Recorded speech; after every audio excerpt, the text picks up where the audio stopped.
Queridas hermanas y hermanos,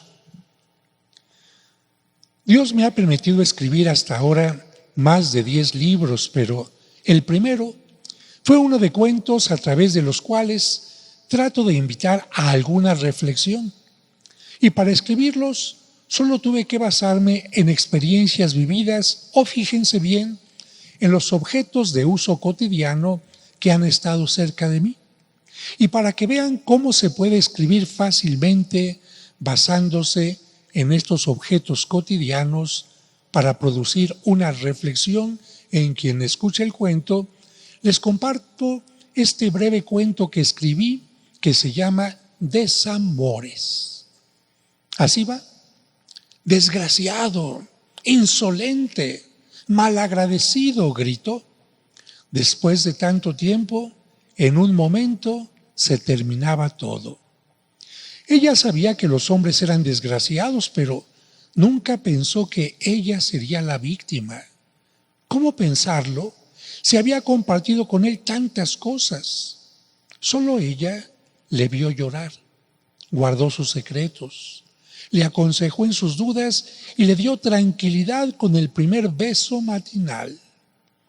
Recordaba que tuvo miedo la primera vez cuando estuvo en sus brazos, pero ese desconocido poco a poco la había enamorado.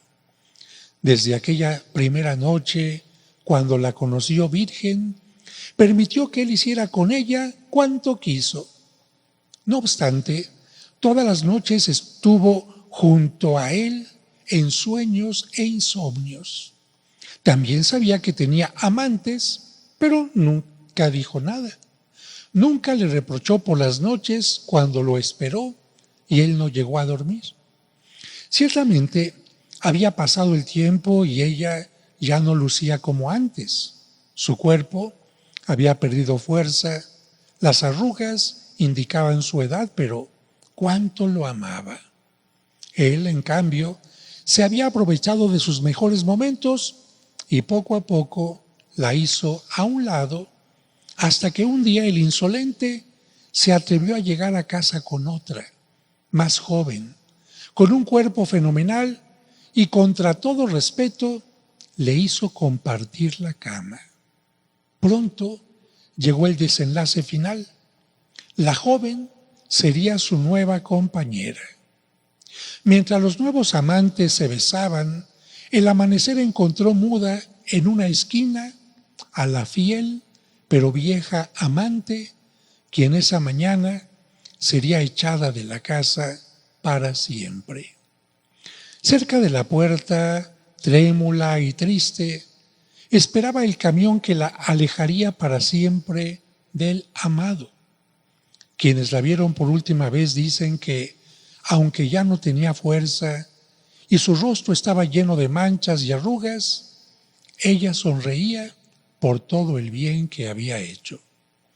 Justo cuando el camión de basura se detuvo frente a ella, un niño sin hogar la vio, se enamoró de ella y gritó lleno de alegría: encontré lo que me faltaba, una almohada.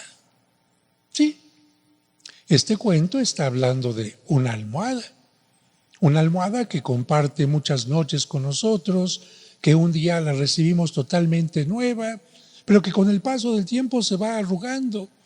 Una almohada sobre la cual lloramos, una almohada que no nos ve cuando pasamos una noche fuera, pero una almohada que con el paso del tiempo, lamentablemente, muchos simplemente la tiran a la basura, cuando alguien como este niño puede decir: a mí todavía me sirve. Este cuento de alguna manera nos habla de Dios, porque nosotros nos echamos a perder, nos arrugamos en el espíritu, nos vamos haciendo de lo peor, y Dios, en lugar de tirarnos, nos dice: te voy a volver a ser, te voy a renovar. Pero no me detengo más en este cuento simplemente era una forma de hacerlos reflexionar y decirles que este cuento no solo lo escribí pensando en los objetos que utilizamos durante un determinado tiempo y cuando ya sentíamos que no nos sirven, nos deshacemos de ellos como si nada. aunque otros les puedan encontrar aún valor, como el caso de la almohada del cuento. Pero también lo escribí pensando en que también hay personas que tratan a los demás como si fueran objetos. Los utilizan y los tienen cerca cuando les sirven, pero cuando no, se deshacen de ellos sin importarles los sentimientos de los demás. ¿Por qué inicié contando este cuento? Evidentemente, porque de niño me llamaba la atención cómo las almohadas, en aquel tiempo de borra, se iban desgastando y deformando. Pero más que eso, para hacerles comprender que muy seguramente todas las parábolas y comparaciones que contaba Cristo habían surgido de su propia experiencia, de las historias que circulaban por los lugares donde él vivía y escuchaba, e incluso de las historias que había visto en su propia casa, historias que tenían que ver con padres, con hijos, hijos obedientes y desobedientes, hijos comodinos o hijos aventureros, o en el caso de los campos, sembradores de trigo o cebada, pastores, e incluso historias que se basaban en su propia mamá, amasando la masa y poniéndole levadura. ¿Recuerdan cuando Cristo dijo que el reino de los cielos es como un poco de levadura? ¿De dónde aprendió esto? Pues de doña María, que estaba haciendo precisamente el amasado del pan de aquel día. O también Jesucristo, estoy seguro que vio muchas veces a su propia mamá buscando insistentemente una moneda que se le había perdido en las hendiduras del piso o en los rincones de la casa, sin la cual no podría ser el gasto del día. Por eso en la parábola de hoy Jesús habla de una mujer que no para y no para y no para hasta que encuentra la moneda que se le había perdido.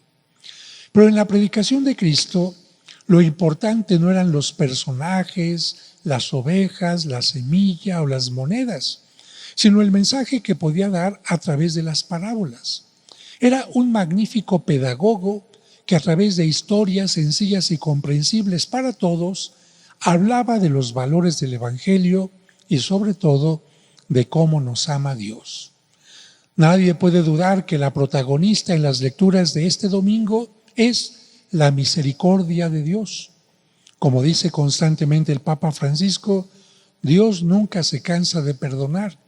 Somos más bien nosotros los que nos cansamos de pedir perdón. En la parábola de la moneda y del hijo, vemos dos actitudes de Dios. En la primera, no se deja de buscar la moneda perdida hasta que se encuentra. Y en la parábola del hijo pródigo, no se deja de esperar al hijo, sino hasta que regresa. Así es Dios. En su misericordia no se cansa de buscarnos, ni tampoco se cansa de esperar a que regresemos a Él. En la primera lectura vemos cómo Dios muestra su misericordia al perdonar a ese pueblo rebelde que en lugar de agradecer que lo ha sacado de la esclavitud de Egipto, se pone a adorar a un becerro de oro. En la segunda lectura vemos cómo Dios muestra su misericordia al perdonar a Saulo, que inicialmente era enemigo del plan de Dios, perseguía, encarcelaba y daba muerte a los cristianos, pero después de ser perdonado y llamado por Dios, lo convierte Dios en Pablo, el gran apóstol y evangelizador. La misericordia de Dios también se nos entrega a cada uno de nosotros, que podemos vernos reflejados en la oveja rebelde que se aleja del rebaño y que es buscada por el buen pastor para que no sea presa de las fieras. También nos podemos ver reflejados en esa moneda que tiene valor, pero que cuando se pierde o queda escondida, no sirve para nada hasta que la recupera su dueño. Finalmente, nos podemos ver reflejados también en los dos hijos de la parábola del hijo pródigo, tanto en el que se aleja de la casa paterna para vivir todo tipo de excesos, como en el que se queda, pero ve con desprecio a su padre y le reprocha por recibir con misericordia al hijo que se había ido. Podemos vernos reflejados tanto en el hijo que se fue, pero reconoce humildemente su falta, o también en el que le reprocha al Padre con soberbia. Pero en ambos casos, el Padre amoroso les muestra su amor y su misericordia.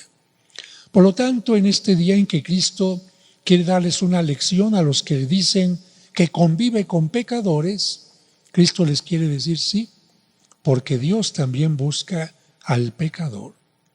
Demos gracias a Dios porque siempre será más grande su amor y su perdón que nuestro pecado. Y pidamos perdón porque muchas veces preferimos alejarnos de Él como la oveja que piensa que sin Él puede encontrar pastos mejores. O porque como Saulo nos convertimos en perseguidores de quienes tienen fe. O como el hijo pródigo que exige recibir bendiciones, la herencia, para despilfarrarla. O como el pueblo de Israel, que en lugar de agradecer a Dios por todo lo que nos da, preferimos adorar ídolos, quizás no becerros de oro, pero sí creer en horóscopos, el tarot, la ouija, los cuarzos, el ídolo de la llamada Santa Muerte y muchas cosas más ajenas y contrarias al plan de Dios. Y en esta víspera de la libertad, pidamos también para que no nos pase como al pueblo de Israel, que cuando Dios los sacó de la libertad, ellos querían volver a ser esclavos de ídolos. Que nunca seamos esclavos de nadie, porque los gobernantes, los líderes, los artistas, los que están al frente de un grupo u otro, siempre nos defraudan. Nunca podemos caer en el pecado de idolatría. Absolutamente no podemos tratar como ídolo, como si fuera Dios, a nadie. No debemos construirnos becerros de oro, aunque algunos se crean que son becerros de oro. Y pidamos también para que la libertad que hemos recibido la utilicemos siempre en forma correcta. Porque cuando alguien tiene libertad y la utiliza para violentar, para agredir, para destruir, para engañar, esa libertad está convirtiéndose en libertinaje.